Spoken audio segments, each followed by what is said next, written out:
Muchas gracias, Carlos y a Guillermo, por esta invitación a estar aquí con ustedes. Una pequeña observación sobre este edificio. Por ahí estaban comentando que en la historia de este edificio se dice que esto se construyó por la sabiduría de los españoles en la época colonial, que esto es una casa de la época colonial, por la sabiduría de los españoles. Bueno, yo en cuanto entré, vi rápidamente que esto es una casa morisca musulmana. Esto es una casa musulmana.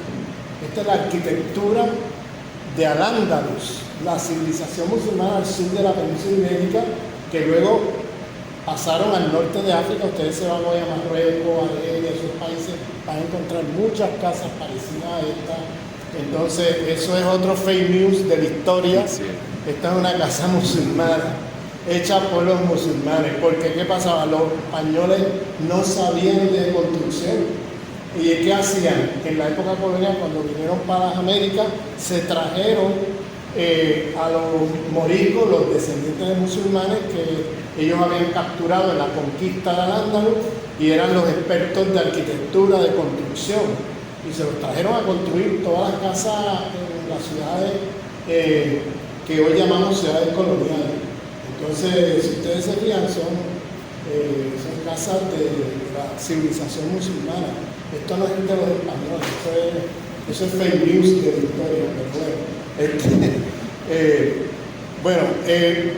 Hablando de fake news, estamos en una época pero llena de fake news, o sea, de mentiras que están diseminadas a través de los medios de desinformación masiva.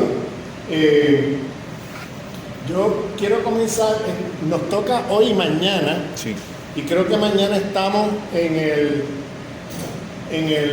la torre. No, lo vamos a hacer aquí también. Lo vamos a hacer aquí también, ok. Aquí estaremos mañana, en la segunda parte del seminario.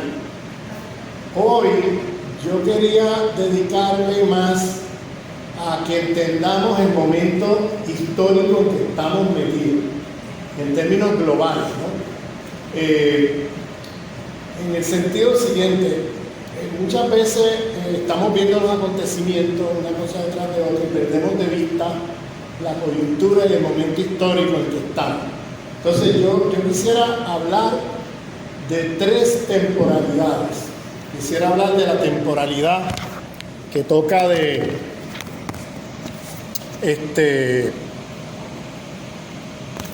Oye, no sé si se te interrumpió, mira a ver, de la temporalidad que toca para entender, hay 3 temporalidades del sistema mundial. ¿Bien? La primera temporalidad es la que va de 1973 al 2020. Esa temporalidad es la temporalidad del proyecto neoliberal. Ese proyecto neoliberal comenzó, como muchos de ustedes ya saben, con el golpe de Estado de Pinochet en Chile. Ese fue el primer momento donde los Chicago Boys, estos economistas de Chicago, los trae Pinochet a Chile y montan el modelo neoliberal, primero en Chile, luego con Martínez de Oz en Argentina. Entonces montan el proyecto neoliberal que luego se va a globalizar a través del Fondo Monetario Internacional, a través del Banco Mundial, lo que se llama el Consenso de Washington de 1981.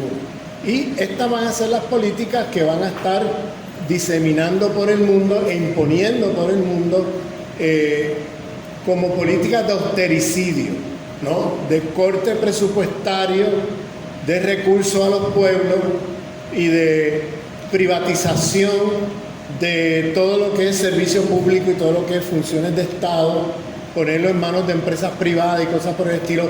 Bueno, el paraíso del neoliberalismo es Chile. Si ustedes van a Chile, en Chile le cobran a la gente hasta el uso de la carretera. O sea, si usted tiene un automóvil, usted tiene que pagar por el uso de la carretera pública. Es una cosa inverosímil. Usted tiene que pagar y cada ciertos kilómetros hay unas unas máquinas ahí que le cobran el uso de la carretera. O sea, la carretera es privada, no es pública. Esa carretera, por ejemplo, aquí al frente, eso es en Chile, eso le cobran a usted por pasar por la carretera, todo Chile. Usted tiene que estar pagando peaje en muchas carreteras, pero además usted tiene que poner allí hay unas cámaras, unas cosas que le van marcando y cobrándole a usted cada ciertos kilómetros y cosas así. Las escuelas públicas están en manos de empresarios privados. Bien, y por ejemplo, para darle un ejemplo, el gobierno de Chile paga por niños que tengan problemas de aprendizaje, problemas genéticos o patológicos o lo que sea.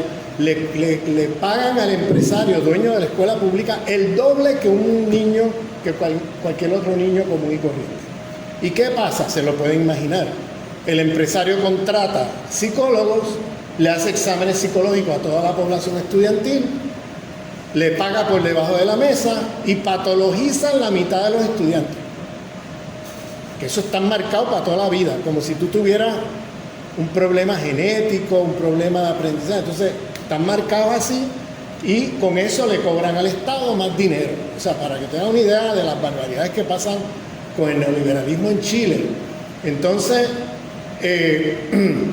bueno, ese modelo que se globaliza al mundo y que es usado para el saqueo de los pueblos del tercer mundo, ese modelo entra en crisis en el año 2020. ¿Por qué el año 2020? Porque ese es el año que se paraliza la economía del mundo, que los mercados de valores se caen, a escala planetaria se caen las bolsas. Entonces Estados Unidos saca 4 trillones con la letra T de dólares para distribuir entre el 1%. Ustedes vieron eso, 4 trillones. Eso, bueno, con la máquina de producir papel en Washington empezaron a producir dólares, porque saben que el dólar no está sostenido en oro ni en nada, eso es papel.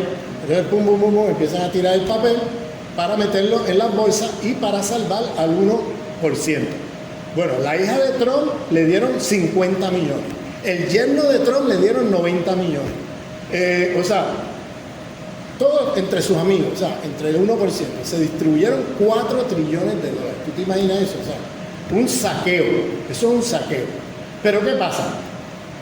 Colapsó el sistema neoliberal. ¿Por qué? Porque el sistema neoliberal se supone que el Estado no interviene, que es el mercado, las libres fuerzas del mercado las que decidan las políticas económicas y lo que sea. Pues ahí enseguida intervino el Estado a salvar al capitalismo de los capitalistas.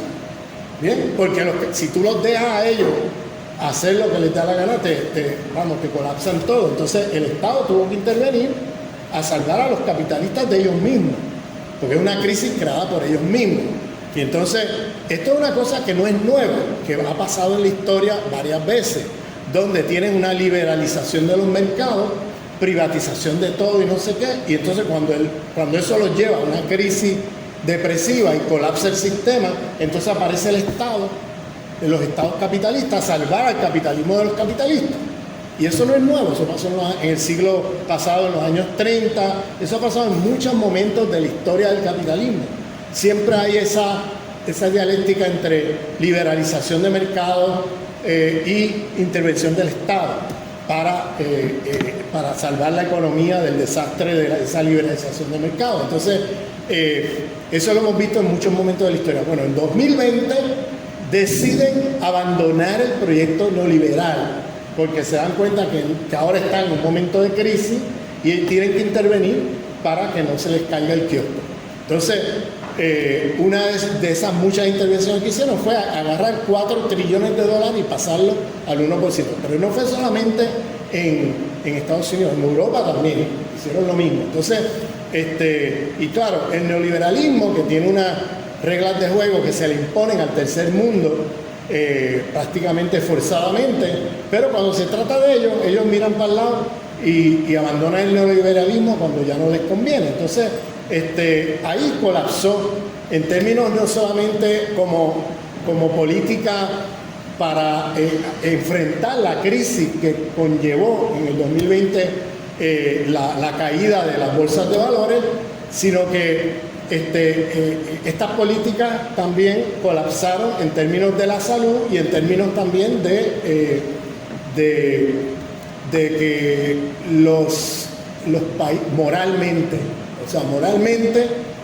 quedó en crisis porque era una inconsistencia moral que estos países que están predicando neoliberalismo al tercer mundo, austericidio y cosas de esas, luego en el primer mundo pues abandonen todo eso y estén haciendo lo opuesto. Entonces eso hace que pierda credibilidad el modelo. Entonces ahí entra una crisis terminal del modelo. De ahí en adelante, si ustedes observan, la globalización entra en crisis.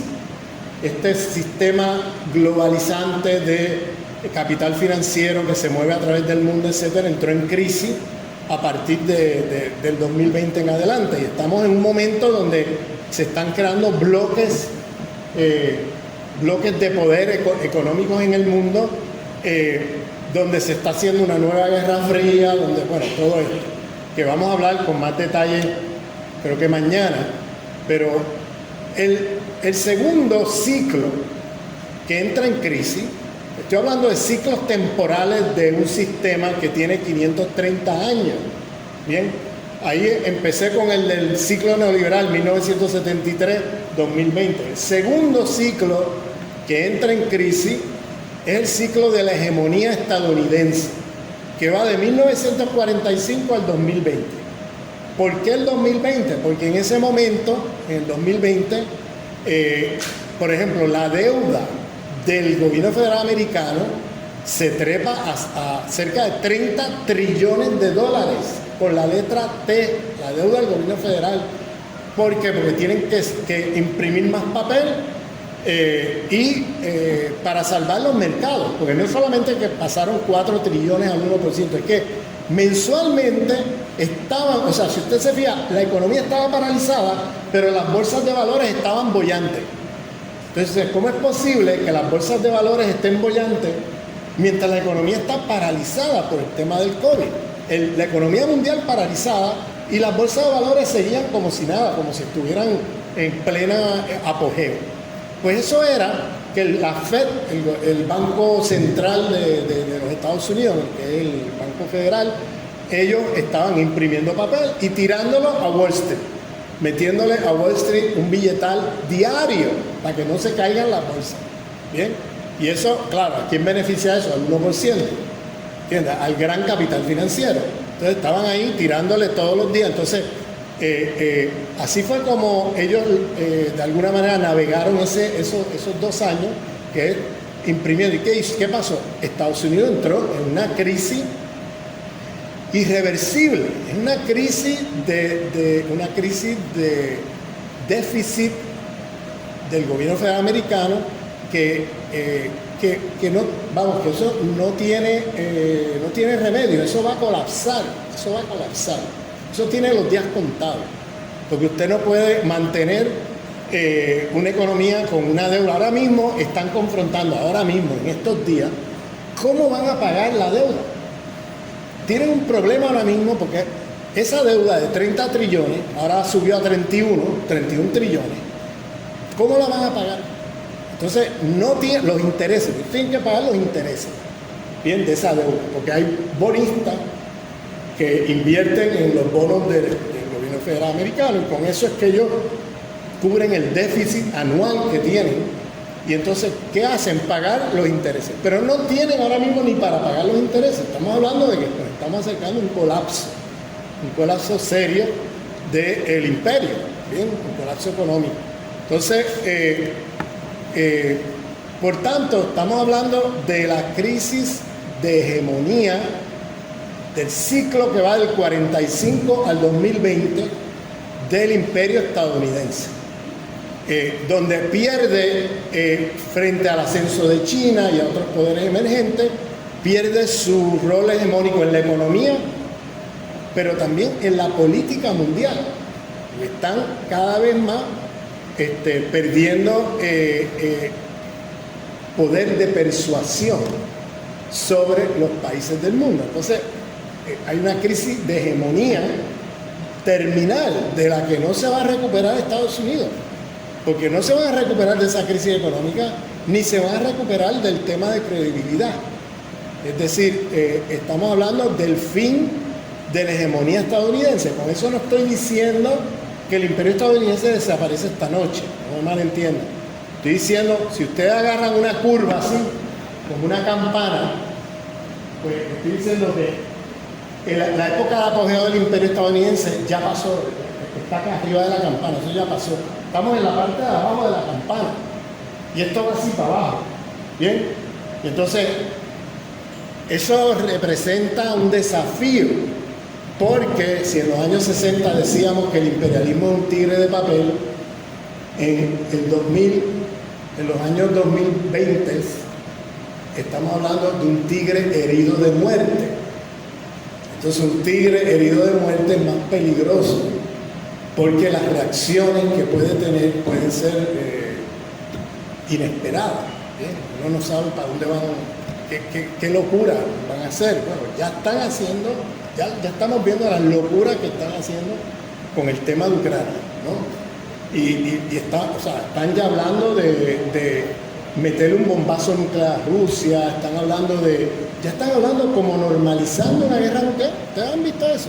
Ya hablan así como, pues mira, va a haber que entrar a una guerra nuclear, o sea, ya están normalizando el lenguaje de guerra nuclear. O sea, esto es un tigre herido de muerte que siente que si pierde, se hunden, se van a hundir, ¿entiendes? Entonces, están desesperados. Muchas gracias. Están desesperados. Están muy desesperados, entonces estamos hablando de una crisis de hegemonía, de la hegemonía estadounidense, que ahora pasamos a un mundo multipolar, ¿bien? Y esa es parte de la guerra en Ucrania. No es una guerra entre Ucrania y Rusia, es una guerra entre Rusia y Estados Unidos vía la OTAN. Pero más allá de eso, es una guerra entre el bloque multipolar y el bloque unipolar del mundo. O sea, Estados Unidos encabeza ese bloque unipolar y China, Rusia encabezan el bloque multipolar. Y eso es lo que se está jugando ahora mismo en Ucrania. Esa es la discusión. En Ucrania lo que se está defendiendo, Rusia está defendiendo su soberanía frente a un bloque unipolar que está violando la soberanía de los pueblos una y otra vez continuamente. Aquí en Venezuela no tengo que explicar eso, porque ustedes saben de lo que se trata todo eso. Pero ese bloque unipolar se impone con sanciones, se impone con bloqueos, se impone con guerra, se impone de diversas formas para precisamente castigar a los países que no se sometan. ¿Entiendes? Los países que no se entreguen y se arrodillen, pues los castigan. Y entonces por eso las sanciones contra China, contra Rusia, contra todo el que se mueva, ¿entiendes? Entonces estamos hablando de un imperio desesperado. Están desesperados. Cuando acuden a sancionar todo lo que se mueva, pues que ya tú estás en una crisis donde estás desesperado. ¿Entiendes? Porque no puede ser que tú estés sancionando cualquier cosa. O sea, cualquier cosa, ¡pum! Sanciones. Se volvieron locos con las sanciones. ¿Y sabe lo que ha pasado? El tiro le está saliendo por la culata. Porque ahora, a partir de toda esa política de sancionar, pues ahora resulta que está emergiendo un mundo desdolarizado. Lo que mantenía Estados Unidos era el poder del dólar, que era la moneda central del comercio internacional. Si eso deja de ser la moneda central del comercio internacional y empiezan a haber otras monedas y ellos quedan desplazados, Estados Unidos va a estar en una situación muy, muy difícil. ¿Por qué? Porque se va a devaluar su moneda y para pagar la deuda que tienen va a ser, cuesta arriba pagar la deuda. Entonces van a tener que acudir a otras cosas dentro de Estados Unidos que el pueblo americano todavía no ha visto, ¿bien? Pero que vienen. Y ellos ahora están en una situación donde están acelerando su propia caída. Pues si fueran más inteligentes, dejarían quietos las cosas como están y tratarían de seguir con el dólar ahí, y lo que han hecho es acelerar que se generen bloques ahora económicos como el de Shanghái, el de Asia, o sea, hay muchos bloques ahora en los BRICS, donde hay países ahora donde están comerciando en monedas que no son el dólar. Por ejemplo, una cosa sin precedentes es que Arabia Saudita, que siempre ha sido un incondicional de Estados Unidos, esté ahora negociando el petróleo con China en yuanes, no en dólares. Y ahora la discusión en Estados Unidos recién en estos días, no sé si vieron, Blinken y Biden hablando de cómo van a sancionar a Arabia Saudita. O sea, se volvieron locos. O sea, ya, si sancionan a Arabia Saudita, pues es que se volvieron locos, porque Arabia Saudita siempre han sido como los incondicionales de Estados Unidos. De hecho, es el país que cuando Nixon en los años 70 sacó el dólar del patrón oro, pues se pasaron a los petrodólares, y fue el país con quien Kissinger negoció que ahora la venta de petróleo se haga en dólares. ¿Para qué? Para que el dólar, aunque no tenga sostenimiento en el oro, sea la moneda central del comercio internacional. Y si se comercia en dólares, por eso los petrodólares, ¿no? El petróleo, pues ya está en una posición de fortaleza, etcétera, ¿no? Y esa negociación la hizo Kissinger con los saudíes, y ahora los saudíes son los primeros que están violando los acuerdos de los años 70 y están ahora moviéndose en dirección hacia este bloque multipolar encabezado por China y Rusia, y la India también. Entonces, están acelerando su caída. O sea, ahora lo que han hecho con todo esto de Ucrania y todo eso es que ahora aceleraron la desdolarización del comercio internacional. ¿Bien? Tercer ciclo que entra en crisis en el 2020. El ciclo que va civilizatorio, que va de 1492 al 2020, que es una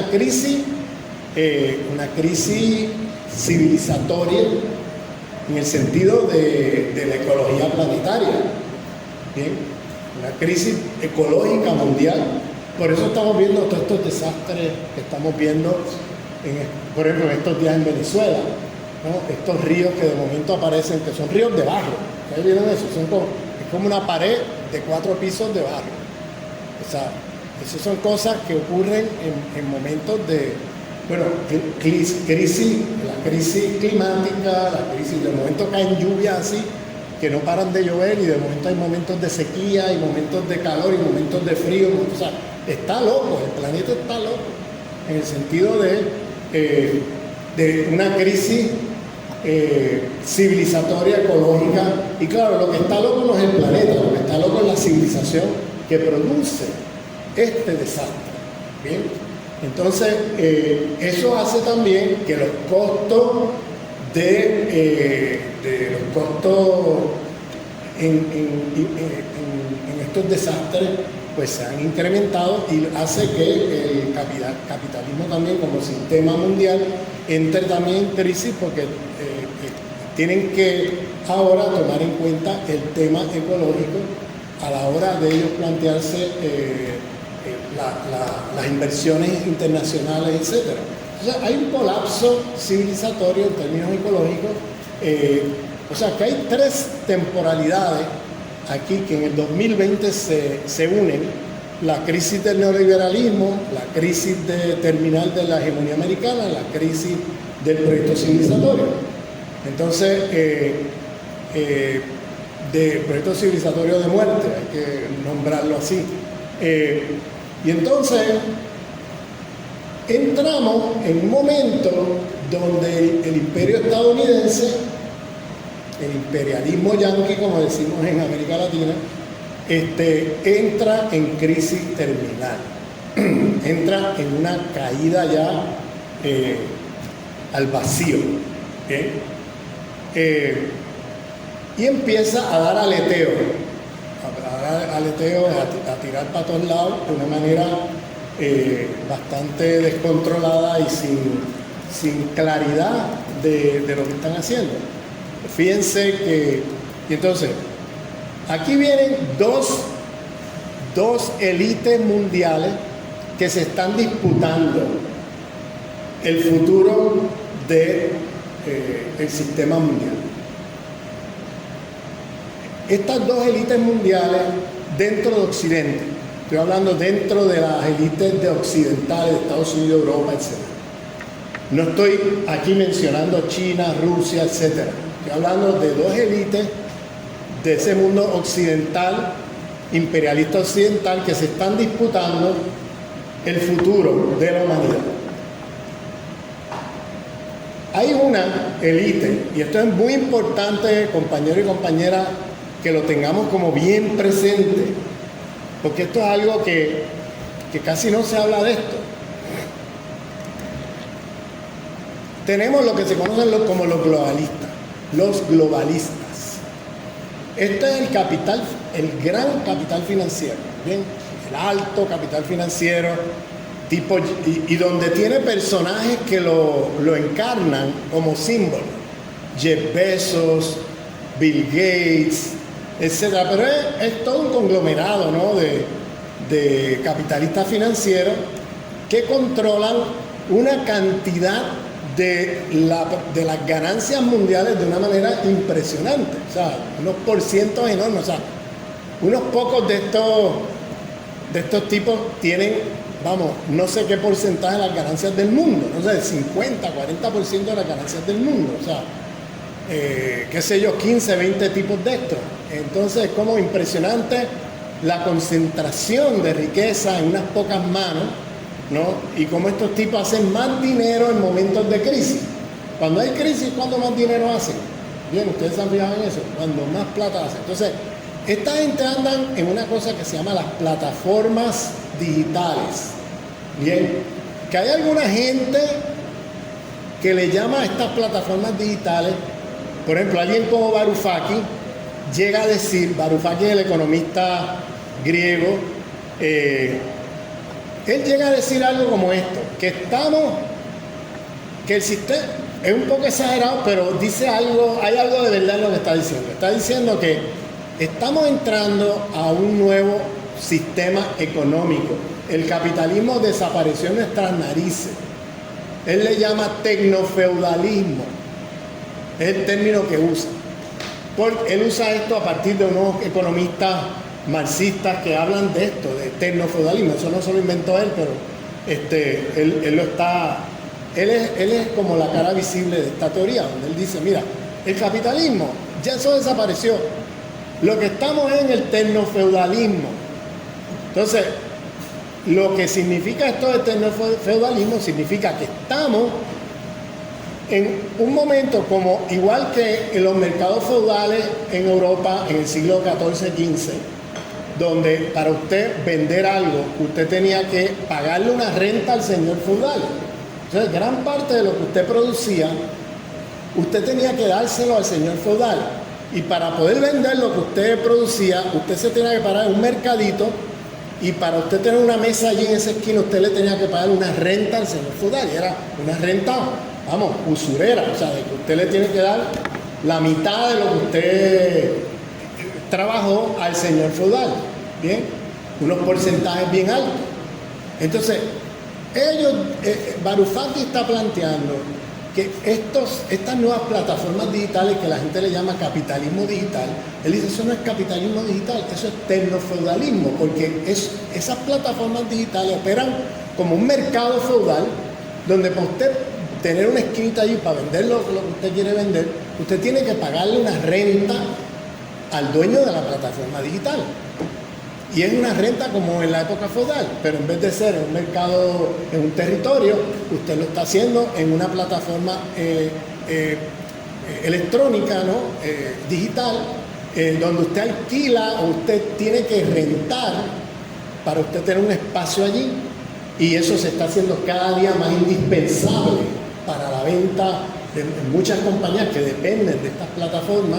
Eso se vio muy claro durante la pandemia, donde medio mundo compraba vía estas plataformas, y usted para poder vender tiene que estar allí en la plataforma pagándole una renta a Jeff Bezos, ¿no? O a Bill Gates, o a no sé quién. Entonces ellos dicen, mira, Estamos hablando ya eso no es un mercado capitalista, eso es un mercado feudal, es lo que dice Varoufakis, ¿no? Porque ahí no hay, ahí está, hay un porcentaje bien alto, creo que 30% de lo que venda la compañía tiene que pagárselo como renta al de la plataforma. Entonces, él está diciendo que se está creando o que se ha creado un nuevo sistema económico mundial a través de las nuevas tecnologías que no operan con las lógicas capitalistas que hemos conocido hasta ahora. Esto es un economista quien está hablando, ¿bien? Y está comparando lo que es un mercado capitalista con lo que es esos mercados de la época feudal. Y está diciendo, oye, señores, aquí hay un problema, porque aquí pareciera como que en nuestras narices se nos hubiera desaparecido el capitalismo con estas cosas que están pasando. Entonces, ¿qué pasa? Estamos en un momento, Immanuel Wallerstein, no sé cuántos de ustedes conozcan la obra de Immanuel Wallerstein, el teórico del sistema mundo. Immanuel Wallerstein, en su sociología histórica, planteaba que, contrario a las narrativas de las ciencias sociales, tanto marxistas como weberianas y otras corrientes de pensamiento de las ciencias sociales, que decían que el capitalismo había surgido de una lucha de clase entre la burguesía comercial de las ciudades en Europa y la aristocracia feudal, y que hubo una lucha de clases donde en un momento dado, interno a Europa, en un momento dado, esta clase capitalista desplaza a la aristocracia feudal vía una revolución o vía procesos políticos, etc. Bien, esa es la narrativa de la cual en las ciencias sociales todo el mundo está de acuerdo y lo siguen tanto los weberianos, los seguidores de Max Weber, como los marxistas, los seguidores de Marx. ¿Qué pasa? Wallerstein en su sociología histórica decía algo muy, muy interesante, porque él decía, esa narrativa no es correcta. Wallerstein tenía 4 volúmenes del sistema mundo capitalista y él su obra empieza en 1450, con la crisis terminal del feudalismo dentro de Europa.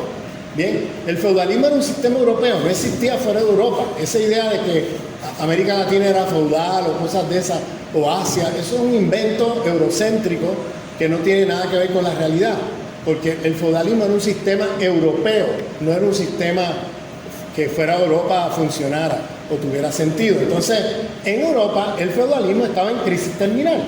Y lo que muestra Immanuel Wallerstein en su sociología histórica es que la aristocracia feudal del siglo XV entra en crisis, el sistema entra en crisis terminal y ellos se plantean un problema, y es cómo salvamos nuestros privilegios, nuestra riqueza ante la caída del sistema feudal. ¿Cómo evitamos caernos con el sistema feudal? ¿Cómo mantenemos a flote nuestros privilegios y nuestra riqueza? Entonces ahí se inventan la expansión colonial europea, ¿bien? Y se globalizan buscando soluciones al problema que tienen en Europa. Entonces se globalizan y crean el mercado mundial capitalista. Porque al expandirse, por ejemplo, acá a Viayala, a las Américas, generaron el mercado mundial capitalista y crearon lo que dice Wallerstein, es que si tú te fijas, las familias de la aristocracia feudal son las mismas familias de la nueva clase capitalista transnacional del siglo XVI, son las mismas familias.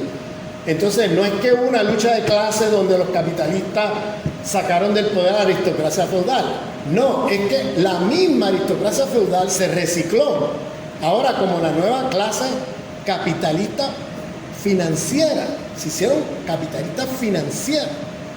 Entonces, desde el principio del origen del sistema mundo capitalista, tenemos a esta aristocracia feudal europea en decadencia que se recicla y se renueva, pasando a globalizarse a través de la expansión colonial y creando un nuevo sistema histórico que es el capitalismo mundial, donde ellos quedan arriba. Y quedan arriba todavía más ricos de lo que estaban antes, ¿no?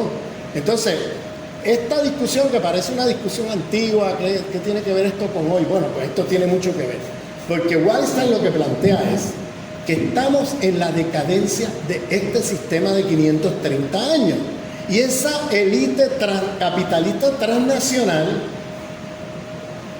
está confrontando ahora el mismo dilema que la aristocracia feudal del siglo XV, y es cómo el desafío de ellos es cómo ante la debacle y la caída del capitalismo como sistema histórico que va a caer en una crisis terminal y va a haber una bifurcación, cómo ellos se salvan en términos de ellos quedar arriba y salvar su riqueza y sus privilegios. Y entonces crean un sistema histórico peor que este. Lo que hicieron la aristocracia feudal, que creó un sistema histórico peor que lo que era el feudalismo europeo de la época. Porque este sistema que crearon, ¿por qué dice Wallerstein que es peor? Porque dice que en este sistema han matado a millones de seres humanos, pero además han puesto en juego la vida en el planeta Tierra. No sabemos cuánto dure esto, con el desastre ecológico que se ha creado. Entonces él decía, esto no es progreso, decía Wallerstein. Esto es el peor sistema histórico que se ha creado en la historia de la humanidad, decía Wallerstein. Porque destruyó todas las civilizaciones que existían, impusieron la suya en todos lados y subsumieron el planeta entero a esta locura que se llama el sistema, la modernidad capitalista occidental, que es una civilización de muerte, destructiva de la vida, ¿bien? Entonces, lo que dice Wallerstein es que ahora esta clase capitalista transnacional está haciendo lo que hizo la aristocracia feudal en el siglo XV, ¿bien? Que es inventarse un nuevo sistema donde ellos queden arriba.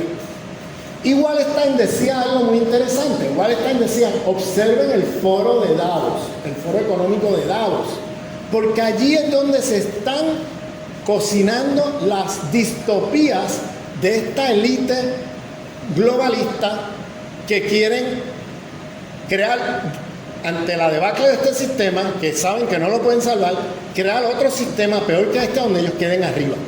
Entonces, Wallerstein decía, y esto lo decía, oigan, Wallerstein decía esto en los años 80 del siglo pasado, cuidado.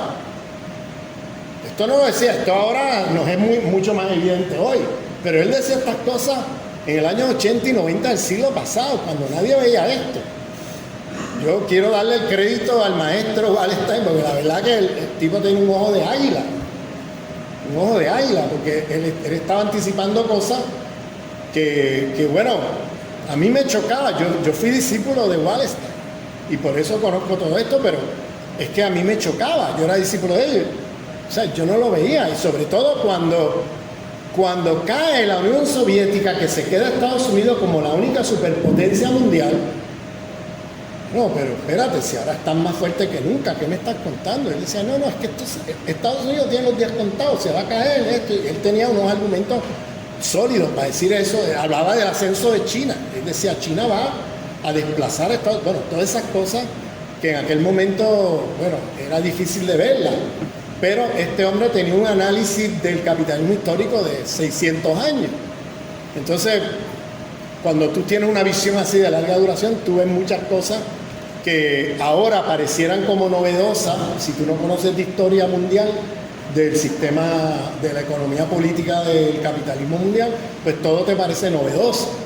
Pero cuando empiezas a ver la historia en sus estructuras de larga duración, entonces tú empiezas a ver patrones y ciclos que se repiten. Entonces por eso él veía, él podía ver cosas que decía, pero esto podía anticiparlas, porque son cosas que se repiten si tú conoces un poco de esa historia. Entonces él planteaba, mira, esta gente va a crear una cosa peor que lo que viene, que lo que tenemos hasta ahora. Entonces, si ustedes se fijan, eso que llaman el nuevo reseteo. Immanuel Wallerstein falleció en agosto del 2019. Yo me quedé siempre con la... ¿Qué hubiera dicho Wallerstein hoy, después de lo que ha pasado en los últimos 2 años? O sea, porque la verdad que ahora se ve más claro que nunca lo que él planteaba. Porque si tú miras el foro de Davos, que él siempre decía de los años 80, observen lo que esa gente está discutiendo allí, que ahí está la distopía de esa gente. Hay que prestarle atención, porque ahí vienen los planes de lo que van a hacerle al mundo. Entonces, en el foro de Davos del 2021, están hablando del nuevo reseteo, el nuevo reinicio. ¿Y qué significa el nuevo reinicio? Pues si ustedes se fijan, están, primero que nada, tienen una teoría que yo le llamo ecomalthusiana.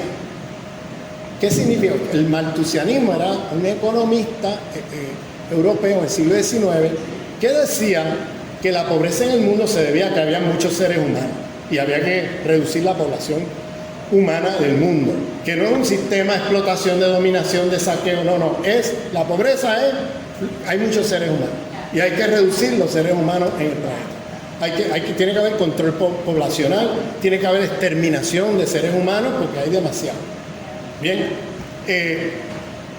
yo le llamo ahora a lo que está hablando esta gente del nuevo reseteo ecomalthusianismo, porque ahora están reciclando las teorías malthusianas, pero no para solucionar el problema de pobreza, desempleo, no, el problema ecológico. Ellos dicen, bueno, hay un desastre ecológico y el desastre ecológico no tiene que ver con un sistema civilizatorio de muerte, con un sistema, no tiene que ver con nada de eso, es que hay muchos seres humanos.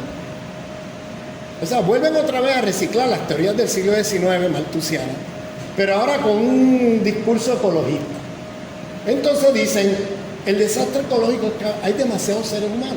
Entonces hay videos online de Bill Gates diciendo cosas como que hay 7.000 millones de seres humanos en el mundo y hay que reducirlo a 2.000 millones. Es decir, hay 5.000 millones de más, que están de más y están causando un problema ecológico planetario. Eso es lo que esa gente está hablando, esa gente del 1% de Davos, que se han hecho ecologistas. No se confundan, no es que adoptaron una visión de izquierda, no, es que están cocinando un nuevo sistema histórico donde ellos quedan arriba, bien, un sistema donde están usando también las nuevas tecnologías para controlar a la gente. O sea, meter chips en los brazos de la gente, en la cabeza, para ver qué tú piensas, para ver. Bueno, esto no es ciencia ficción, esto está pasando. Esto que les estoy contando, esto está pasando, esto no es ciencia ficción. Entonces hablan del transhumanismo, donde ahora hayan robots y cosas de esas reemplazando a los seres humanos y, bueno, unas cosas que tú las escuchas y tú, ¿sabes? Suena bien bonito como ellos lo pintan, como lo escriben. Pero es una pesadilla global lo que están planteándose, ¿no? Entonces se están planteando cosas muy serias de reducción de una gran parte de la humanidad que está de más, cosas de esas. Entonces estos son los globalistas, los del 1% globalista, el gran capital financiero, los de las plataformas digitales estas tecnofeudales. Esa es la gente que están privilegiando ahora las tecnologías, todas estas cosas, y entonces se están planteando un genocidio de la humanidad. ¿Cuál será la próxima guerra? Porque esta gente, si no hay guerra, se la inventan, porque ellos viven de vender armas. Y entonces hay un negocio de armas tan grande que Afganistán no era un tema de ellos ganar una guerra. A ellos no les interesaba ganar la guerra, ellos sabían que le iban a perder. Pero mientras más años, estuvieron 20 años, mientras más años estuvieran allí, más dinero hacen vendiendo armas. Entonces, es un negocio, aunque mueran millones de personas, no les importa. Entonces entramos en una situación donde viene la guerra de Ucrania. ¿Bien?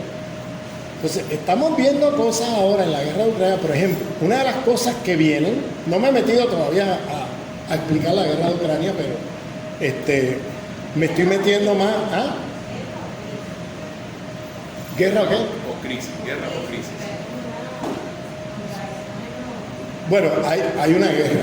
Hay una guerra, y es una guerra de Estados Unidos con Rusia, vía la OTAN, usando la OTAN como brazo armado de Estados Unidos. No es una guerra de Rusia con Ucrania, eso es falso. Eso es una caracterización equivocada. Una guerra de Estados Unidos contra Rusia. Pero eso lo pienso meterme más en eso mañana, en la parte del seminario mañana. Pero hoy lo que quería decir es lo siguiente. Ahora ese 1% está planteando con esta guerra, fíjense que ahora viene una hambruna. Ustedes han visto los anuncios de lo que viene. Lo están diciendo los organismos internacionales, lo está diciendo hasta el secretario general de la ONU. Está diciendo, viene una hambruna mundial y van a morir un montón de seres humanos. O sea, no solamente por la hiperinflación que viene producto de la crisis capitalista, de la guerra en Ucrania, sino también porque va a colapsar los sistemas de distribución de alimentos, porque los costos energéticos se están disparando a tal punto que ya no van a poder transportar trigo, comida, etcétera, de un lugar a otro. Y ya están hablando de que uno de los lugares más afectados va a ser África. Recordemos que para ese 1%, África es un territorio que está de más, que es dispensable, ¿no? Entonces, esa hambruna que viene, fíjense que no están haciendo nada. Perdón, están dejando que venga la hambruna y que acabe con millones. No están moviendo un dedo. Están dejando que la cosa... Y eso, Biden es un cuadro de ese 1% que estoy describiendo como los globalistas que se están planeando estas cosas bien locas. Se está hablando ya y normalizando el lenguaje de una guerra nuclear, porque a ellos lo que les interesa es que se acaben allí en Europa, como pasó en la Segunda Guerra Mundial, que se aniquilen allí unos cuantos millones en Europa en una guerra, y entonces el nuevo plan Marshall, los Estados Unidos venga a salvar a Europa de los europeos. Entonces, todo eso, estos son los escenarios que esta gente se está planteando. Son escenarios bien peligrosos porque estamos a ley de que pueda haber una guerra nuclear. Y no nos equivoquemos, una guerra nuclear va a acabar con la humanidad.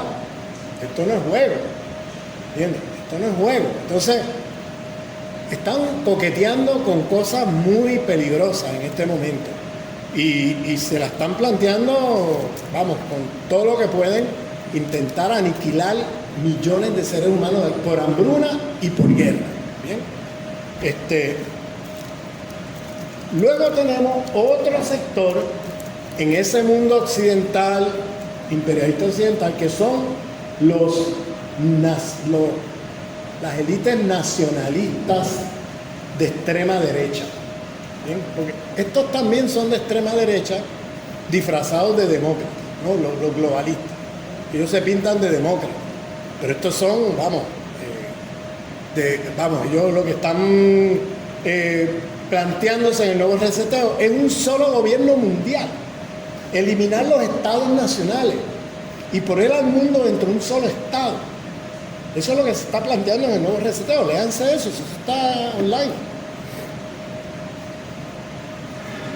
Entonces se están planteando un nuevo sistema y estos otros, hay una élite que son, le podemos llamar como los nacionalistas de extrema derecha, tipo Trump, tipo Marine Le Pen, que están por todos lados, que se están planteando que no les interesa, no están atados a este capital globalista y eso, y son otros capitales que les interesa más un control, eliminar la globalización y tener un control nacionalista de los estados bajo programas de extrema derecha.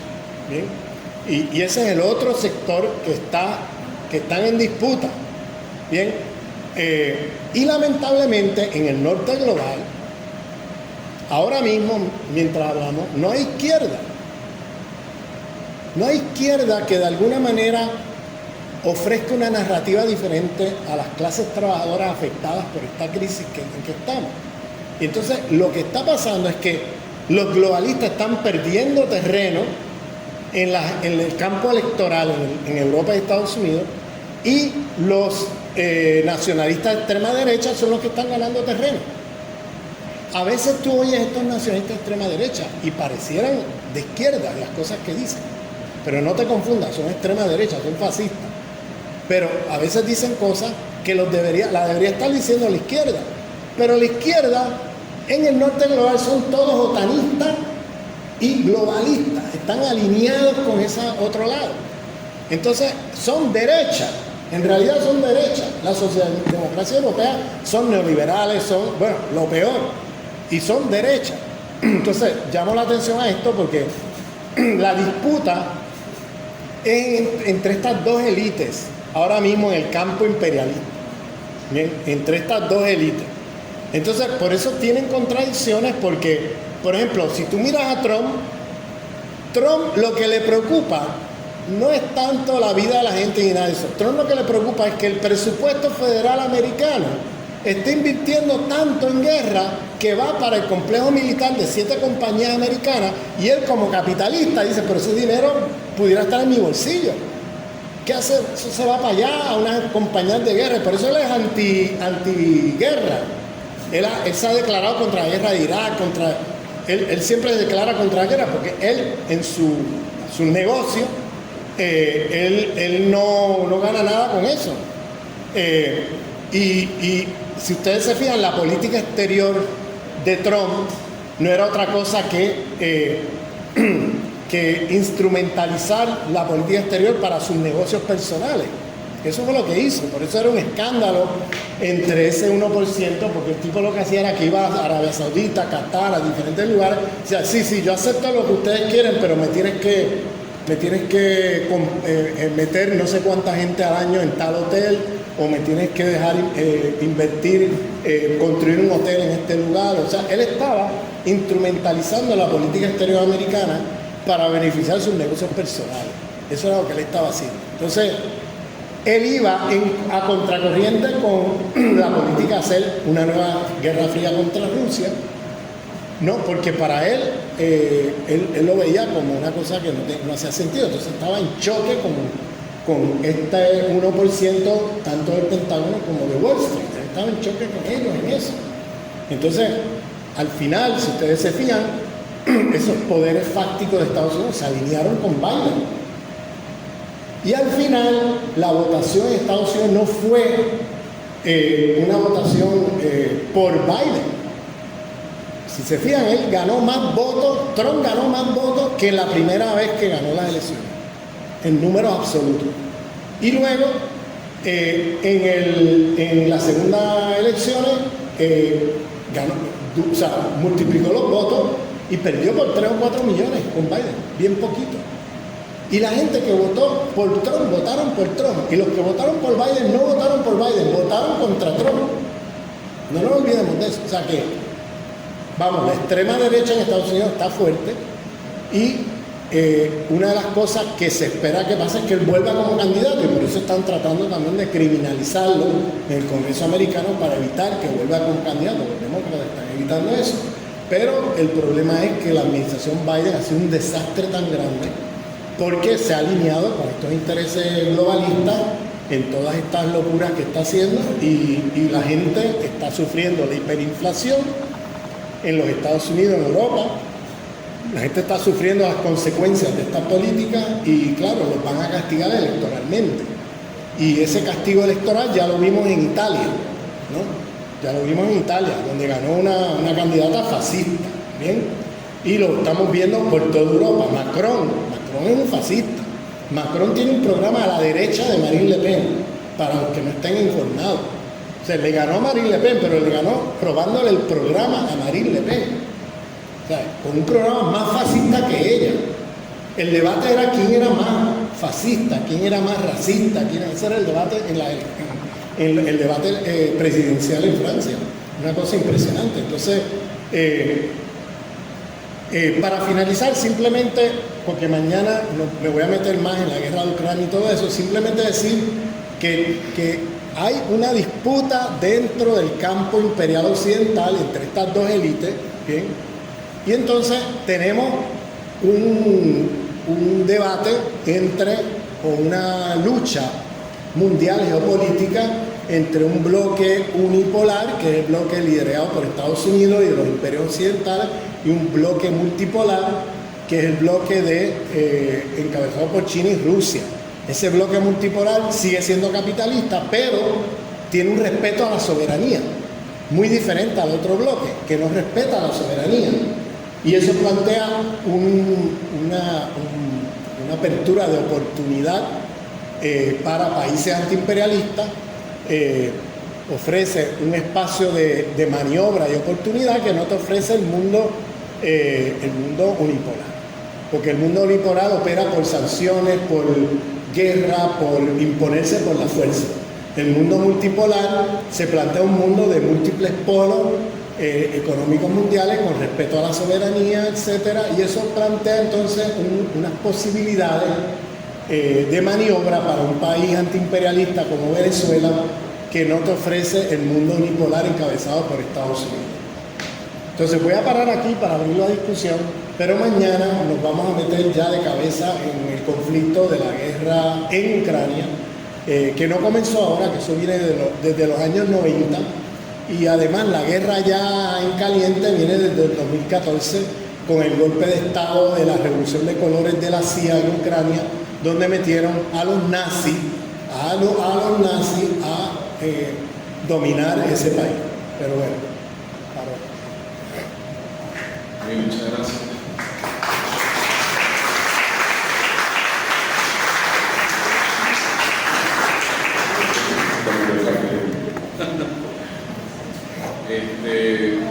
Muy bien, yo quisiera, podamos abrir, si los compañeros ya tienen el micrófono en la lámpara, para ver si... ok, perfecto. Entonces, fíjense, vamos a dar unos 15 minutos, puede ser, de intercambio. Les ruego, por favor, que traten de hacer preguntas bastante puntuales y cortas para poder tener mayor participación. Lo que les pido es que las personas que quieran hacer una pregunta, aquí hay un micrófono de este lado, aquí arriba, el compañero del micrófono. Entonces, bueno, hacemos. Sí, muy buenas tardes, profesor. Quería preguntarle sobre el fenómeno que se está presentando actualmente en Suecia, ¿no? El surgimiento del grupo neonazi en la esfera del poder. Tendría que poner su opinión sobre eso. Y también el resurgimiento de grupos neonazis fascistas dentro del pueblo, que están cada día más tomando fuerza y poder. Y también por el tema de que están infiltrados en el área militar. Cuando yo no soy, por ejemplo, en Ucrania, mañana hablará más profundamente sobre eso. Muchas gracias. Vamos a ver la pregunta. ¿Quieres responderle una vez o agarramos varias? Agarramos varias. Si quieren dos preguntas más para la oportunidad de responder.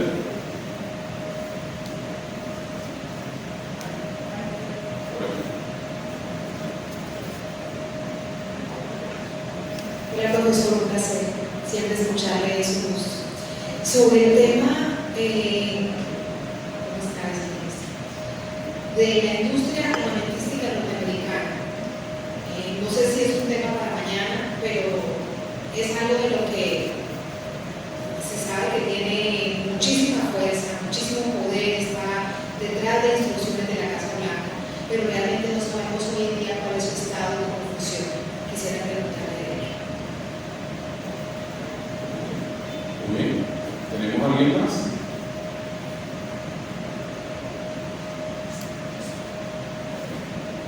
Bueno, entonces... Hola.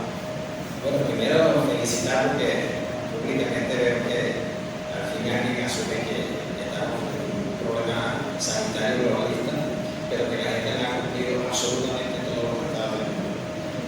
Entonces, sería importante cómo los ciudadanos pudieran organizarse, autoorganizarse, ya lo han hecho, porque ha habido una resistencia sin que haya ningún tipo de liderazgo político.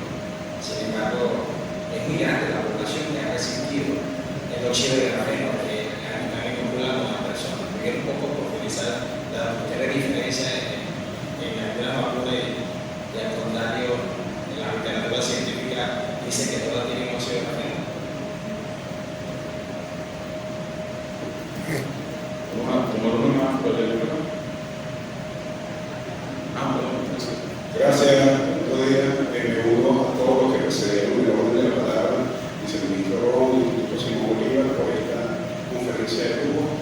Muy brevemente, profesor, básicamente en el contexto de esta transición peligrosísima que usted ha descrito en un libre herido que va a responder de manera impredecible, ¿cómo explicaría usted este acercamiento entre países que tienen una ultraderecha hacia Rusia? Por ejemplo, el caso de Víctor Orbán, Hungría y otros. ¿Cómo se entendería eso? ¿Es una especie de apasionamiento, un acercamiento estratégico para quizás lograr otros fines en el largo plazo? Básicamente estaría curioso de saber su opinión al respecto. Muchas gracias. Bueno, sí, hablando de... Vamos luego hacemos otras rondas. Sí, sobre los nazis, yo voy a hablar más de eso mañana, pero acuérdense de algo. Miren, Estados Unidos en las guerras del Medio Oriente, si ustedes se recuerdan, sobre todo en la guerra en Afganistán contra el Imperio del Mal, ¿te acuerdas? En los años 80 contra la Unión Soviética y todo aquello, movilizó la CIA organizó algo que no existía en el mundo musulmán. Esto es una cosa nueva, reciente. Nos ha hecho creer que los musulmanes son violentos y terroristas. Eso es mentira. Eso es una cosa de los años 80 para acá. Se inventaron estas milicias yihadistas organizadas por la CIA, ¿bien? Para ir a hacer barbaridades donde quiera que ellos lo necesitaban. Empezaron por Afganistán, pero después eso se regó como un cáncer por todo el Medio Oriente. Porque Afganistán se convirtió en el laboratorio y el centro de entrenamiento de todo ese yihadismo wahhabi. El wahhabismo es una ideología que es muy reciente, eso no pertenece a la historia de la civilización musulmana ni nada de eso. Es una cosa de menos de 200 años. Bien, de los últimos 200 años. Es una cosa que los británicos alimentaron, porque por primera vez tienen una secta en el mundo musulmán que hace de otro musulmán su enemigo. Entonces, en la época donde iban contra el Imperio Otomano, si te acuerdas, en el siglo XIX, pues los británicos dijeron, esto es perfecto, porque por primera vez tienen una secta ahí y entonces esa gente lee la Biblia como, leen el Corán como los fundamentalistas cristianos protestantes leen la Biblia. ¿Bien? Entonces ellos imitan a los fundamentalistas protestantes británicos en la manera como ellos leen el Corán y todo eso. Bueno, eso es una colonización eurocéntrica dentro del mundo musulmán. Y de hecho, en la época había un montón de trabajos hechos por musulmanes denunciándolos, porque decían, eso no es Islam, son inventos. Y los denunciaban. Hoy, a fuerza de billetazos, de petrodólares, ellos han impuesto al mundo, los wahhabis, esta secta y esta visión sectaria y problemática. Y siempre han estado, bueno, con los británicos en el 19 y con los americanos en el 20. Por eso yo mencioné como una anomalía que ahora esa gente le diera la espalda a Occidente y se fuera ahora a comerciar con China fuera de dólares. Pero eso es una anomalía, porque esa gente llevan 200 años arrodillados ante los imperios occidentales, ¿entiendes? Entonces, ¿por qué hablo de este yihadismo? Hablo de este yihadismo porque eso que hicieron en Afganistán, en Libia, en Siria, en Yemen, en Irak, o sea, que meten todo ese cáncer y lo están haciendo también por África, lo están haciendo ahora en Europa. Hay un nuevo yihadismo, pero el yihadismo de allí es los nazis. ¿Entiendes? Ese es el yihadismo occidental, son los nazis. Entonces están metiendo nazis allí para hacer las fechorías que ellos quieren. Bien, y entonces que han definido a los rusos como un pueblo a exterminar, como una raza inferior, porque son eslavos y que los van a exterminar. O sea, ese proyecto es un proyecto nazi que viene de la Segunda Guerra Mundial y de las brigadas nazi dirigidas por el señor Stefan Bandera, ucraniano, y esa ideología hasta el día de hoy. Y la OTAN los ha armado. Mañana voy a discutir más eso, pero el problema es que ese yihadismo nazi, Ucrania es el laboratorio, como fue Afganistán el laboratorio de los yihadistas que iban de todo el mundo, iban allá a hacer la fechoría y se entrenaban y luego volvían a sus países a hacer todo lo que hicieron. Pues lo mismo están haciendo con estos nazis. En Ucrania se están entrenando los nazis del mundo y entonces están regresando a sus países ahora con milicias ya armadas por toda Europa. El atentado contra Cristina, que esto es una cosa que todavía no se ha destapado, pero el atentado contra Cristina fue hecho por un nazi que está vinculado a un grupo que fue entrenado por el batallón Azov en Ucrania. Y el tipo tiene símbolos del batallón Azov en el brazo, el tipo que trató de matar a Cristina hace como un mes. Entonces mira las repercusiones de esto, porque tú creas un nido ahí de nazismo que se convierte en un laboratorio de entrenamiento mundial y que luego esa gente van a sus países y se riega eso por todos lados. Y lo mismo que pasó con el yihadismo en Afganistán, ¿entiendes? Entonces, mañana vamos a hablar de eso con más detalle. Sobre cómo opera el complejo militar industrial de Estados Unidos, pues ellos tienen un lobby en Washington, un lobby que le pone dinero a los demócratas y a los republicanos. Ellos no pierden. O sea, los candidatos demócratas y republicanos para todas las posiciones en el Congreso americano, el Senado y la Casa de Representantes, y para la presidencia, ellos le ponen dinero a la campaña a los dos lados. Ellos no pierden. Es el lobby más poderoso en Washington. Y es un lobby que tiene una cantidad de miles de millones de dólares para subsidiar precisamente a los políticos en Washington. Y esto no es una cosa secreta, porque Washington, los Estados Unidos, es uno de esos pocos países, eso sería ilegal en la mayor parte de los países del mundo, que vengan empresas a ponerle dinero en el bolsillo a los políticos, porque sería sobornarlo a una política que no tiene que ver con los intereses de los ciudadanos, sino con los intereses particulares de las empresas. ¿Te fijas? Eso es ilegal en la mayor parte del mundo, excepto en Bruselas y en Washington. En Bruselas, en la capital de la Unión Europea, y en la capital de los Estados Unidos, en Washington. Eso opera así, pagando a los políticos, manteniéndolos alineados, y cuando tú te fijas, cuando hay votos para guerra, tú casi no ves votos en contra. ¿Tú has visto eso? Es unánime. Cuando viene el tema de la guerra, ahí se alinea todo el mundo. Hasta gente que tú te sorprendes, que tú dirías, wow, pero esta persona, yo creía que... No, se alineó también, ¿entiendes? Se alinean ahí porque estamos hablando de un lobby muy poderoso, donde si tú no te alineas, la manera como lo hacen es que en las próximas elecciones te ponen un candidato al lado con un presupuesto millonario para que te ganen en las próximas elecciones. Y lo mismo hace el lobby sionista. El lobby sionista en Washington imita al lobby del complejo militar industrial, hacen lo mismo. Entonces, así es como funciona. Entonces, en términos ya estratégicos, está el Pentágono, cuyos generales están vinculados a la industria armamentista. Muchos generales retirados, si tú te fijas, terminan en los cuerpos directivos de estas empresas militares. Están los think tanks, que están también pagados y subsidiados por las mismas empresas, que son los que le dictan la política pública al Estado americano sobre tema militar a escala mundial. Entonces, es un complejo militar e industrial, pero es un tema complejo, porque tiene elementos de think tank, elementos de lobby y cabildeo en el Congreso, con presupuesto, elementos de las empresas, es una cosa compleja. Y entonces eso está atado a quienes, a Wall Street, porque detrás de todas esas empresas están el capital financiero de ese 1%, que hemos estado hablando. Entonces, los globalistas están ahí. Entonces, esos globalistas, a veces las teorías del capitalismo, yo oigo gente que habla del capitalismo global, que está desterritorializado y no sé qué. Bueno, es verdad que el capital financiero no tiene patria. pero el capital financiero no puede funcionar sin el aparato militar del imperialismo estadounidense.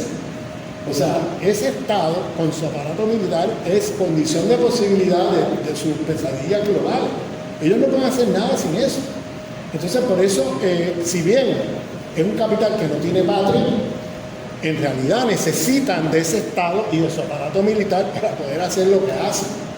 Entonces, eso es importante verlo así, porque muchas veces con la idea de que no tienen patria nos creemos que es que ellos andan por encima de los estados y por encima y que no, ellos tienen un estado que les funciona muy bien, que lo instrumentalizan para sus proyectos globales, que es el Estado imperial estadounidense.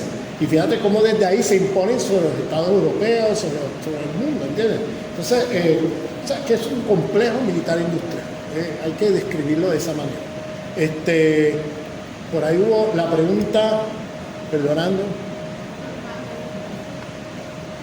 El acercamiento entre países que viven regímenes de ultraderecha, tipo Hungría, Sí, bueno, ahí lo que pasa es que dentro de la Unión Europea, la Unión Europea pretendía hacer un proyecto político, pero eso fracasó, y fracasó en gran medida porque los británicos y los americanos lo impidieron.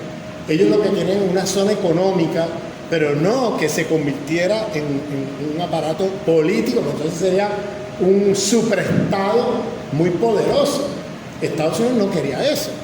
Y entonces, a través de los británicos siempre lo torpedearon. ¿Cómo lo torpedearon? Expandiendo, metiéndole montones de países para imposibilitar que haya consenso y que haya... ¿Entiendes? Entonces, estos gobiernos como el de Hungría y otros gobiernos son, por ejemplo, el de Hungría es un tipo de extrema derecha. Bien, un tipo de extrema derecha, pero ese es de las facciones que yo estoy describiendo como los nacionalistas de extrema derecha que se oponen a los globalistas. ¿Entiendes? Entonces, en esta discusión, él toma el partido de Rusia contra la OTAN y Estados Unidos. Entonces, esas son las contradicciones que tienen adentro de ese bloque imperialista occidental. Y este señor es un ejemplo de... Bueno, ese es como el Trump o el Marine Le Pen de Hungría, ¿entiendes? Entonces, y él abiertamente se ha alineado con Rusia contra la OTAN y todo eso. Entonces, también hay otros países como Serbia, hay países así que empiezan o sea, voces disidentes dentro, pero cuidado, porque yo creo que ahora no sé si han visto las movilizaciones que hay en Europa, que eso no lo ponen tampoco en los medios de desinformación masiva, pero hay unas movilizaciones enormes en Francia, en Inglaterra, en Alemania, por todos lados, contra la guerra, perdón. ¿Cómo? Hoy. Sí. ¿Cuántos días ha habido, de hecho? Sí, ha habido prácticamente todos los días en Francia. Sí, enorme. Y entonces vamos, en Europa, pero el problema con eso es, por lo menos en Francia sí queda algo de izquierda, que es Mélenchon. Y Mélenchon ha encabezado esas movilizaciones en Francia. Que es importante eso porque no importa las críticas que tengamos a Mélenchon, es un discurso diferente que si él logra canalizar el descontento popular francés hacia la izquierda, eso puede ser significativo.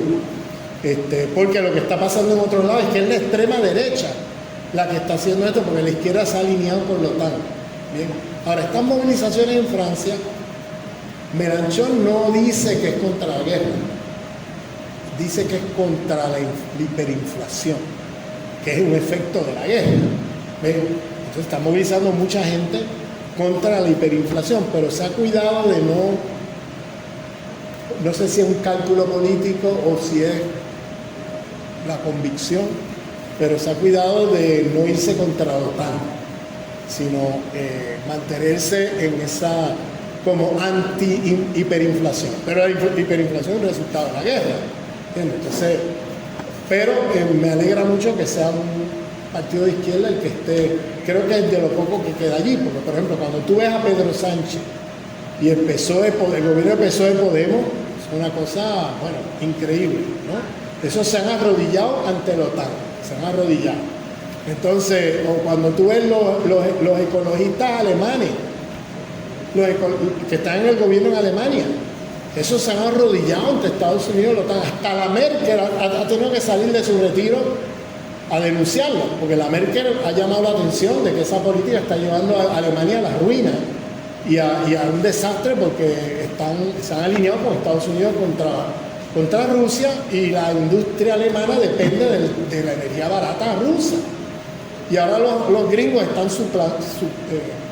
reemplazando la industria rusa por industria americana que venden a precio de monopolio, carísima, y están quebrando montones de industrias en Alemania, en Inglaterra, por toda Europa. El desempleo lo que viene es bien grande.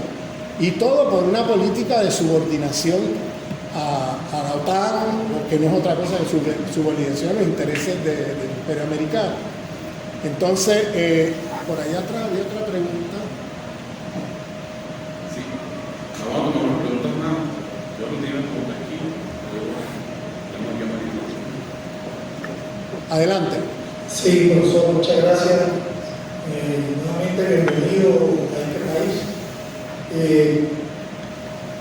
Primero, decirle desde Venezuela que llegue a los puertorriqueños nuestros saludos por la libertad e independencia de Puerto Rico. Que aquí en Venezuela cuente también con nuestro pueblo para seguir en esa lucha, como ha sido a lo largo de todo este tiempo. Preguntarle que en el marco de la geopolítica mundial actual, el imperialismo viene en decadencia.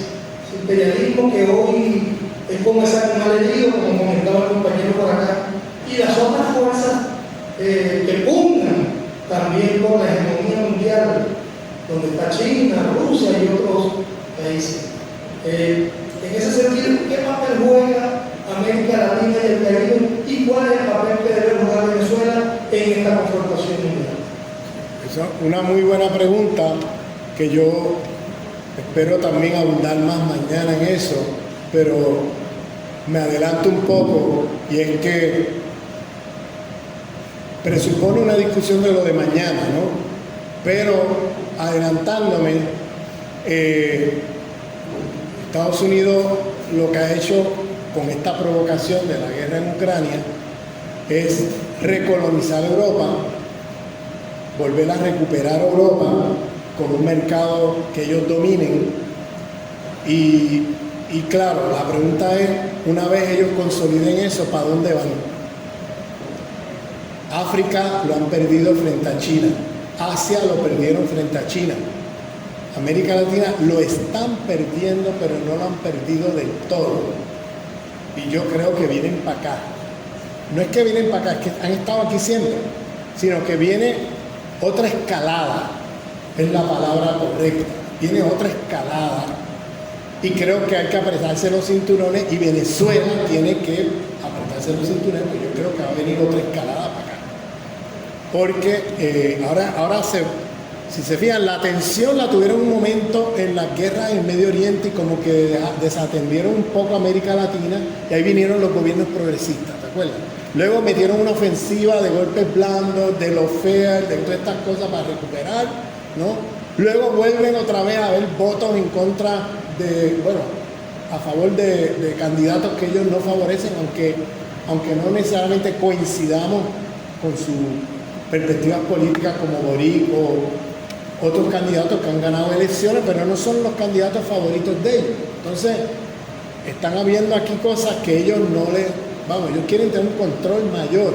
Un país como Chile ahora mismo tiene más comercio con China que con Estados Unidos. Chile que es como una neocolonia de los gringos, ¿entiendes? Está subordinado. Chile, los chinos están arrasando económicamente, y los gringos ven eso como una amenaza. Bien, entonces yo creo que viene otra escalada hacia América Latina, porque ¿para dónde van a ir?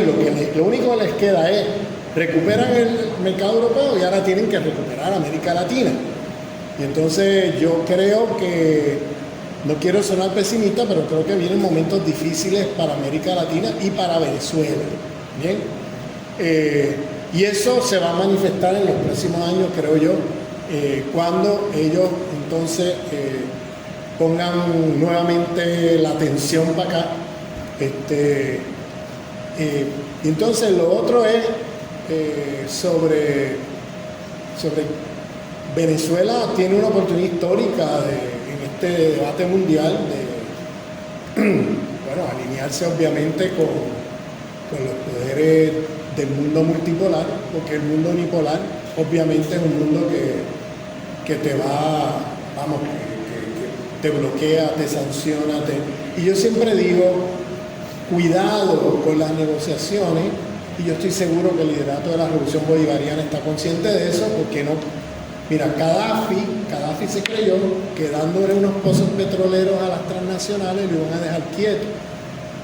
Pero esta gente no, esta gente van con todo, o sea, vienen con todo, o sea, mira lo que pasó a Gaddafi.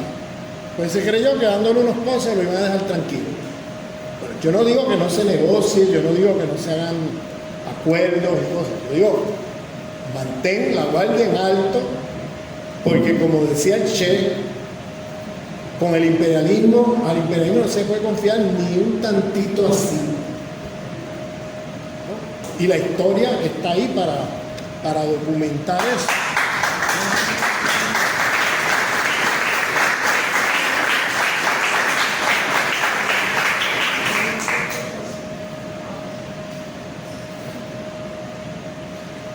Buen día, gracias por su tiempo y por el conocimiento transmitido. Mi pregunta va un poco ligada a ese escenario de pugna que usted plantea, que existe entre las élites dominantes en el norte, que no solamente lo plantea, sino que efectivamente existe. Pienso que es difícil clasificar a cuál élite pertenece cada grupo. Yo personalmente me sirvo un poco del origen del capital. El globalista está más ligado al capital financiero, de origen, y el tradicional, bueno, a la industria pesada, tradicional, aspectos como familia, linaje, apellido, y ahí la pugna entre ambos. Los multimillonarios emergentes y los dominantes de siempre. Mi primera pregunta es que se me presenta un problema para clasificar el complejo militar industrial porque es sumamente permeable, o sea, tiene un componente de industria pesada, tiene un componente tecnológico, como usted lo dijo, pone dinero en todas las áreas. Si me podría ayudar a diferenciar un poco dónde ubicamos el complejo militar industrial. Y mi otra pregunta es determinar esa pugna, que no sabemos cuánto va a durar, de los resultados de esa pugna, ¿existe alguna diferencia en las consecuencias que puede o que tiene que enfrentar, que tenemos que enfrentar los países del sur político frente a eso? O sea, ¿hay alguna diferencia entre las consecuencias que enfrentaremos nosotros a futuro? ¿Existe un mal menor?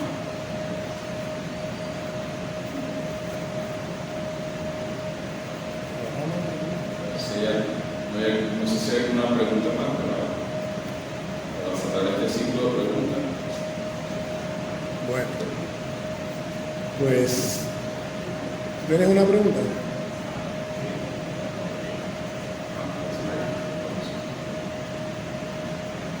Buen día. Gracias por estar presente. Mi consulta, bueno, en cierta forma ligada a la compañía, sobre el tema de los globalistas y las élites nacionalistas. No quiero ser tan crudo en esto, pero ¿qué perspectiva manejan ellos de cada comisión de estas partes de contienda sobre el tema de migración? Tomando en consideración que todos los fenómenos que se están dando obviamente genera de una forma u otra un efecto colateral en cuanto a política migratoria y se manejan básicamente la misma visión de esta migración de 5 millones pero más allá, o no, si se diferencian en algo. Globalistas de los 9. Gracias. Bueno, sobre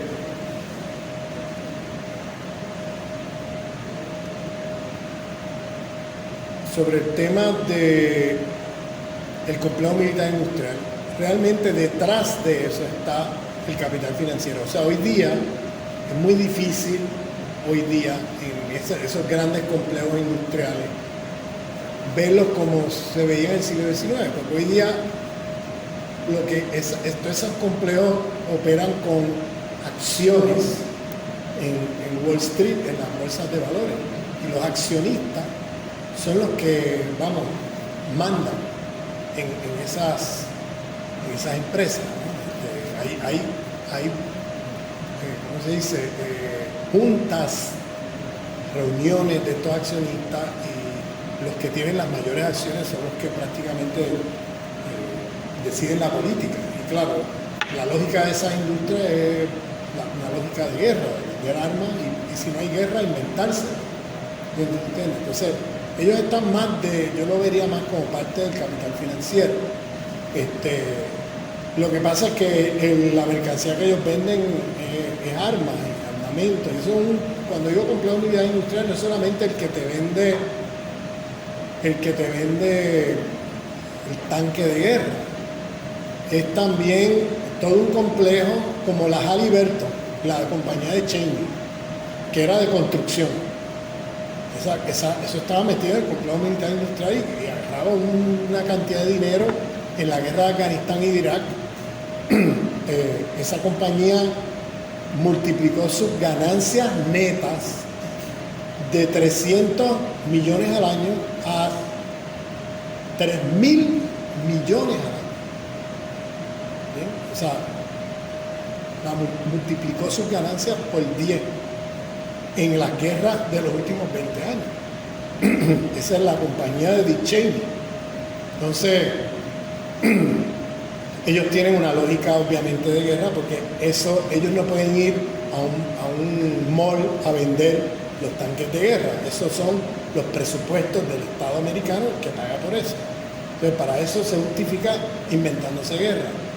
Y cuando no hay guerra, se la tienen que inventar para seguir vendiendo. Entonces, ellos están más por ese lado, creo yo. No es tanto una cosa de, por ejemplo, la corporación Trump es una cosa de familia. Está él, la hija, el hijo, no sé qué. Entonces, es una cosa, un conglomerado familiar, ¿no? Y es más por el lado del turismo, hoteles, industria hotelera, inversión en bienes raíces, cosas de esas.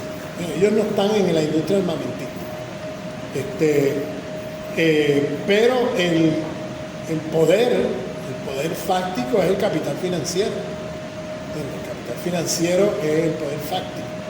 Y el Pentágono, ¿no? Y ahí se deciden entre Wall Street y el Pentágono, es el poder fáctico de los Estados Unidos. O sea, quien manda no es el presidente. O sea, el presidente es un instrumento que se tiene que adaptar a los poderes fácticos. Y si se les va en contra de los poderes fácticos, o lo matan o lo sacan. Bien, una de dos. O sea, eso ha pasado ya en la historia de los Estados Unidos. Y claro, en el caso de Trump, yo sinceramente llegó un momento que llegué a pensar que a lo mejor harían con Trump como con Kennedy, ¿no? Pero no, lo dejaron ahí hasta que y le hicieron la campaña para que no volviera a repetir. Y ahora le están haciendo un juicio en el Congreso tratando de criminalizarlo para que no vuelva. Pero en un momento dado yo llegué a pensar, o sea, a lo mejor lo van a tener que, porque el tipo estaba fuera de control, en el sentido de que estaba haciendo cosas que no estaban acorde con los poderes fácticos. Entonces, él les dio a ellos en la reforma tributaria para Wall Street y el presupuesto más grande en la historia de Estados Unidos para el Pentágono. O sea, él cumplió con eso. Ya después que cumplió con eso, ya era una papa caliente, ya no le servía para nada. Y lo que hacía era crearles problemas. Entonces ahí empezó todo un campañeo para sacarlo de ahí. Entonces finalmente lo sacaron, pero fue bien cerrada la votación, cuidado. Porque Trump se les coló. ¿Por qué se les coló? Porque la candidata del capital financiero y el Pentágono era Hillary Clinton. Entonces el cálculo de los medios de desinformación masiva era: vamos a favorecer a Trump en la campaña republicana para que salga Trump, porque ellos veían que Trump era el candidato más débil frente a Hillary Clinton. De hecho, Trump y el grupo de campaña de Trump, y eso está en las memorias de algunos de la gente que participó en la campaña, que publicaron el libro, que dicen que ellos ese día estaban empacando y ya reciclándose, porque la estrategia de Trump de ir a las elecciones era simplemente, él estaba quebrado en sus empresas y él quería que la marca Trump tuviera un renacer, la marca Trump y sus empresas, y entonces se metió en la campaña como una cosa publicitaria, pensando que iba a perder. El día de las elecciones ellos estaban empacando, ellos estaban listos para irse. Ellos se sorprendieron cuando ganaron, porque Trump no se lo esperaba, ellos no estaban ahí para ganar. Entonces tuvieron que ir a la carrera formar un equipo de ministros, de aquello, pero ellos no tenían nada. Ellos no. Toda la jugada era que Trump entrara. De hecho, entre Trump y la familia Clinton son íntimos amigos. Son íntimos amigos. Entonces, la jugada era que la prensa favoreciera a Trump para que Trump ganara la candidatura republicana y luego las elecciones con Hillary, pues Hillary arrasara frente a Trump. Esa era la. Pero el tiro le salió por la culata. ¿Sí? Porque al final la gente le votó a Trump y no a Hillary. Entonces, ahí hubo un vuelco. ¿Cuál era la otra pregunta? A las migraciones. Las migraciones, mira, entre los globalistas y los fascistas, la diferencia es de apariencia. Los dos hacen lo mismo. La diferencia es la siguiente. Los globalistas tienen un discurso liberal multicultural. Los fascistas tienen un discurso asimilacionista. Los dos son supremacistas blancos. La diferencia entre los dos es cómo gestionar las diferencias. El discurso de los fascistas es volver a los tiempos del apartheid de los Estados Unidos dentro de los países del primer mundo. O sea, apartheid puro y duro, ahí sin ningún disimulo. Los de los globalistas lo que hacen es una cosa hipócrita, que es mantener las mismas políticas antimigratorias, la misma xenofobia y todo, pero disimulada con un discurso liberal multicultural. Que ellos entonces incorporan en la administración del Estado un rostro negro, un rostro latino, un rostro asiático, ¿no? Entonces te da una apariencia. El Estado supremacista blanco aparece ahora con un rostro multicultural. Y con eso te venden como que aquí no hay racismo, aquí no hay discriminación, y te venden te venden ese producto, y mucha gente de los grupos discriminados y dominados, de las clases trabajadoras, latinas, negras, etcétera, caen en la trampa. Porque se creen que porque hay un negro allí, pues ya están representados allí, que no hay discriminación y no sé qué.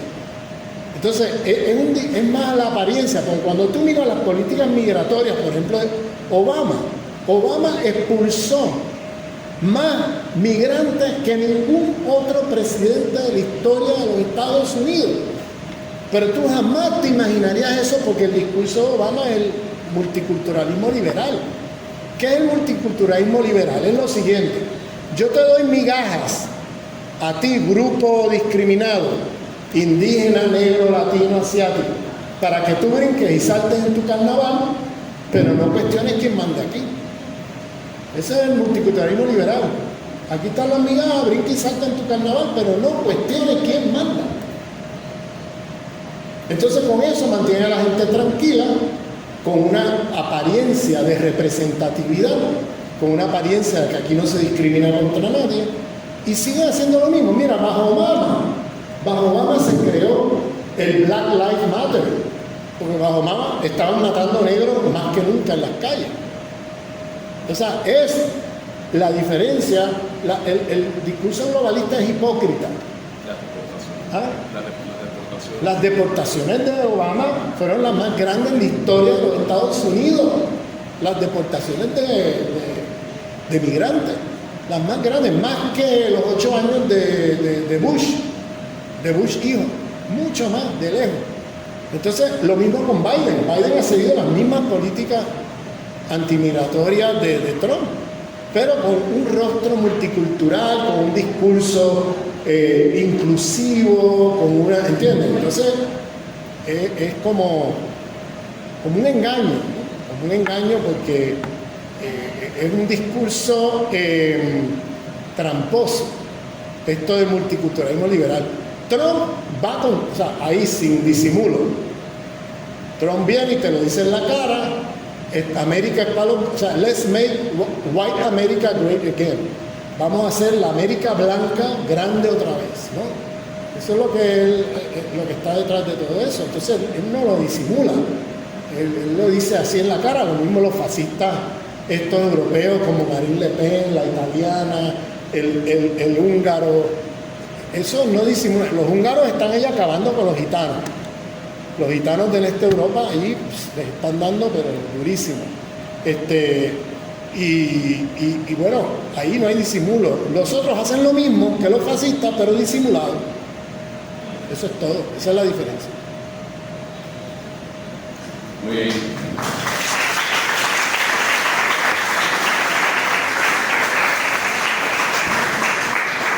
Bueno, compañeros, no, gracias por